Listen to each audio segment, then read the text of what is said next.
I'm Donny Petersen, and this is Biker TV Techline. I've owned heavy-duty cycles here in Toronto for 30 years, and I've been the Techline editor for American Iron magazine since 1989. Today we're going to do the all-time most controversial subject, and that is oil. The four functions are, the first one is cooling.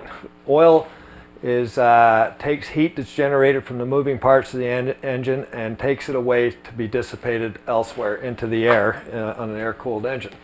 Cleaning. Particulate and particles that are formed by wearing engine parts, they are taken away and they're removed by the oil. Of course, the one you all know about, lubricating. Oil lubricates the parts so again that they don't wear against each other.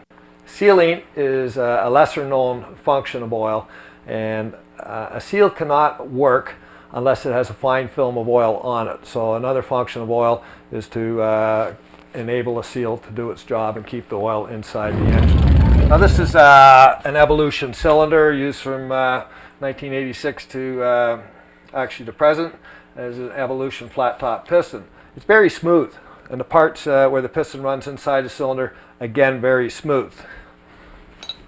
Now here we have a diagram.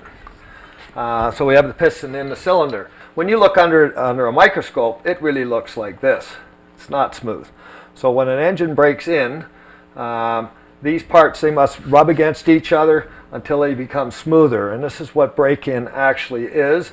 And of course, as they rub against each other, sediment and particulates form that's it's dangerous to the engine, and it must be carried away by the oil.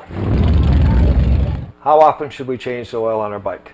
Well, why don't I tell you what I do. If I have a brand new engine or a brand new Harley, I know in the first 1,500 miles that there's a lot of wear going on, a lot of particulate and debris being formed, and we want to get that out of the engine, and of course the oil carries it out.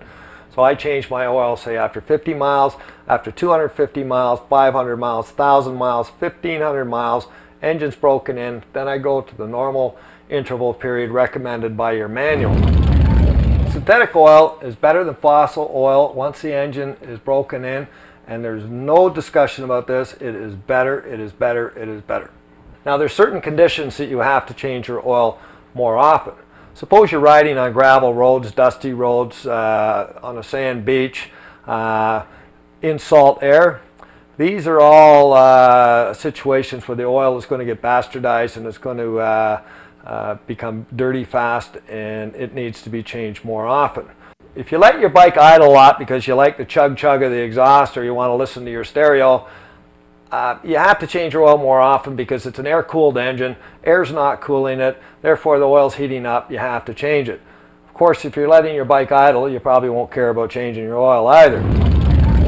This is Donny Petersen signing off from Techline, and we'll see you again next week. Don't go away. We've only got to second base.